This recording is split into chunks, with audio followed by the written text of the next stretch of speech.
नमस्कार। Programme 8 PM में एक बार फिर आपका स्वागत है और मैं हूं दर्शपाल गुप्ता। प्रोग्राम शुरू होने से पहले हम वही प्रश्न जो पिछले प्रोग्राम में आपसे पूछा था वही अब फिर आपसे पूछेंगे, क्योंकि आपकी राय जानना बहुत जरूरी है।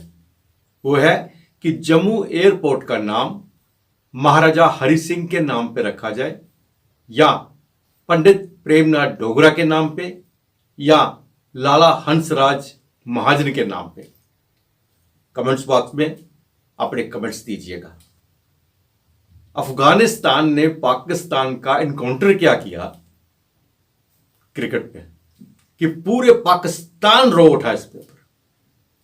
अफगानिस्तान ने जिस तरह से क्रिकेट में पाकिस्तान को हराया, पाकिस्तान ने शायद कभी सोचा भी ना होगा कि अफगानिस्तान एक छोटा सा देश, या क्रिकेट शुरू हुए अभी जुम्मा 8 दिन हुए हैं, वो पाकिस्तान को हरा सकता है। लेकिन जिस तरह से उसके बाद अफगानिस्तान ने जश्न मनाया, अफगानिस्तानियों ने हिंदुस्तान के अंदर जिस तरह से पाकिस्तान के विरुद्ध बातें की, उससे लगता है कि पाकिस्तान के अंदर इनके क्या हालात हैं। वो लोग कह रहे थे कि जितने भी अफगानी हैं हमारे, उनको किस तरह से पाकिस्तान में तंग किया जा रहा है। ये एक बड़ा मैच के जीतने के बाद उनके मन से निकाली गई।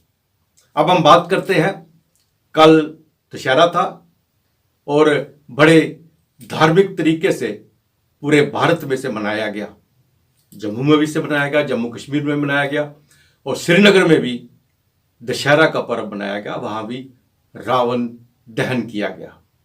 लेकिन सबसे बड़ी बात यह है कि हमारे नेताओं ने कल पूरा इस मंच का फायदा उठाया। चाहे वो जम्मू है, चाहे दिल्ली है या कोई और जगह है, जिसको यह मंच मिला, उन्होंने भगवान राम की महिमा कम, पार्टी की महिमा ज्यादा की, पार्टी नेताओं की महिमा ज्यादा की। जम्मू की हम बात करें, जम्मू के परेड ग्राउंड में जितने भी हमारे नेता थे, चाहे वो मेयर थे, चाहे वो MP थे, उन्होंने भगवान श्री राम का जयकारा तो नहीं लगाया, लोग लगाते रहे, लेकिन अपने नेताओं की वाहवाही करते रहे, अपनी पार्टी के बातें ही करते रहे और उसके बाद कुछ नहीं किया। इंतजामात क्या था उसके बारे में फिर कभी बताएंगे। लेकिन यह बात कहना बहुत जरूरी है कि हमारे नेता जो हैं, कोई भी वक्त, कोई भी समय छोड़ते नहीं है जब उन्हें मंच का पूरा फायदा ना उठाया जाए। यहां तक हमारे मेंबर पार्लियामेंट को यह भी नहीं पता रावण दहन और संस्कार में क्या फर्क होता है। वो तो संस्कार करने गए थे रावण का, और संस्कार के बाद जलेबियां खाई जा रही थी वहां पे। बहुत जरूरी है इन बातों का जानना कि कोई भी मंच मिले नेताओं को, पहले तो नेताओं को धार्मिक मंच देने की जरूरत ही नहीं है। धार्मिक नेताओं को बुलाओ, धार्मिक हमारे गुरु हैं उनको बुलाओ, उनको बिठाओ, उनकी बातें सुनो, वो ज्ञान की बातें बताएंगे। इन नेताओं को क्या फायदा है वहां बिठाने का? उनके पास एक ही है, अपनी पार्टी की बातें करने, किस तरह से आने वाले चुनाव में उनको फायदा मिलेगा, यही उनके पास बातें थी, इसके बगैर और कुछ नहीं था। अब आप नजर डालते हैं आज के समाचारों पर। डुगर रत्न प्रेमनाथ डोगरा जी की 139वीं जन्मतिथि पर ब्राह्मण सभा द्वारा चाणक्य चौक पर उन्हें भावभीनी श्रद्धांजलि अर्पित की गई और उनके द्वारा किए गए सराहनीय कार्यों को याद किया गया। के पंडित प्रेमनाथ डोगरा जी, जो कि हमारी स्टेट के जाने माने लीडर और सोशल लीडर थे, उन्होंने महाराजा हरि सिंह के जाने के बाद 47 के बाद पूरी स्टेट की कमान संभाली और डोगरों का नाम ऊंचा किया। उन्होंने 53 की जो है हड़ताल जो है पूरे देश में चलाई। पूरे हिंदुस्तान से लोग आए और जहां कुर्बानियाँ दी और भी जो है जेल भरों का प्रोग्राम उन्होंने किया। तमिलनाडु में अफगानिस्तान और पाकिस्तान के मैच के दौरान जब भारतीय दर्शकों ने अपना तिरंगा लेकर स्टेडियम में जाने की कोशिश की तो वहां तैनात पुलिस कर्मियों ने घिनौनी हरकत करते हुए हमारे तिरंगे का अपमान किया।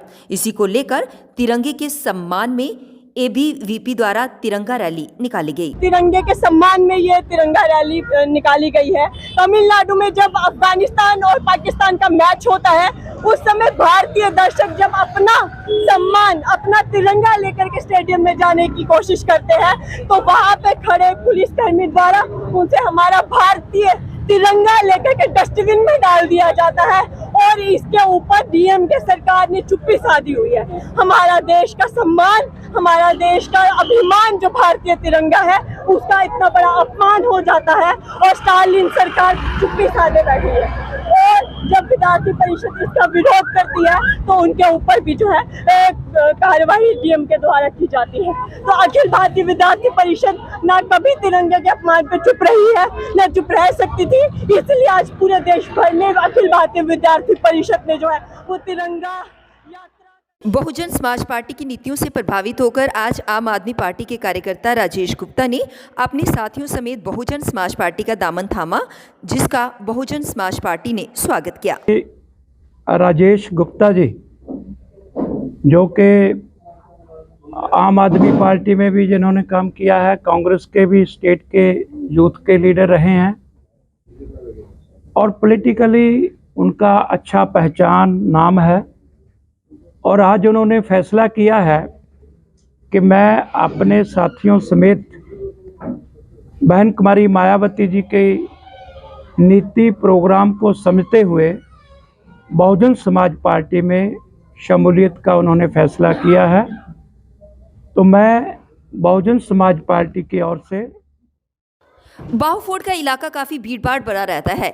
कल मंगलवार था और इसी के मद्देनज़र जो बावे वाली माता का मंदिर है वहाँ पर श्रद्धालुओं का काफ़ी तांता देखने को मिला और इस कारण वहाँ भीड़भाड़ रही। और आज बाहुफोर्ड के लोगों ने दशहरे के पर्व को आज काफ़ी धूमधाम से मनाया। उन्होंने बताया कि हम यहाँ पर दशहरा तो मनाते हैं, साथ ही रामलीला भी होती है और किस तरह से पंडाल को तैयार किया जाता है। चलिए आपको सीधी तस्वीरें दिखाते हैं पीपी न्यूज़ लाइन के माध्यम से। दिक्कत होना शुरू हो जाती है तो पुलिस प्रशासन भी परेशान हो जाता है उस टाइम पर। तो इसीलिए हमने एक दिन बाद का सोचा कि बुधवार को एक तो सारा नवरात्रों का साम दाम खत्म हो जाएगा तो उसके बाद हम अपना दशहरा मनाएंगे। एक चीज हमने देखी कि ये कारीगर जो लगे हुए हैं, ये आप लोग खुद ही, ये बाहर से कुछ लोग हैं या खुद ही बना रहे हो? नहीं सर, हम बाहर से किसी को नहीं बुलाते, हमारे लड़के सारे टैलेंटेड हैं, ये रोल्स भी खुद ही करते हैं। मैं इस रामलीला का डायरेक्टर हूँ। तो बड़ा मतलब मुझे खुद जानकर बड़ी हैरानगी हो रही है कि रामलीला भी आप खुद करते हैं, नाटक भी खुद करते हैं और ये दशहरा भी आप खुद लोग बना रहे हो। काफी टैलेंट है। कौन कौन से लड़के हैं जो इस तरह से आपके साथ जुड़े रहते हैं? सर ये सारे हमारे साथ जुड़े हुए हैं। ये हमारे जो रावण जी हैं इनका नाम हनु है और भी काफी, वो देखो स्टेज पर भी काम लगा हुआ है। ये सभी लड़के देखो खुद ही छोटे छोटे बच्चे हैं, कोई कारीगर हम बाहर से नहीं मंगवाते हैं, सारा हम खुद ही करते हैं। आपसे एक जानना चाहूंगा, क्या दशहरा जो है वो आज होगा या कल होगा, कब होगा? दर्शकों को बताया या दर्शकों को आप बुलाना चाहते हैं, क्या कहना चाहेंगे? सर दशहरा आज ही होगा हमारा। 4 बजे बागी बोल से झांकी निकाली जाएगी और काली माता मंदिर से वापिस ये रामलीला में। आज के लिए बस इतना ही। अगले प्रोग्राम में फिर आपसे भेंट होगी, तब तक इजाजत दीजिए। नमस्कार।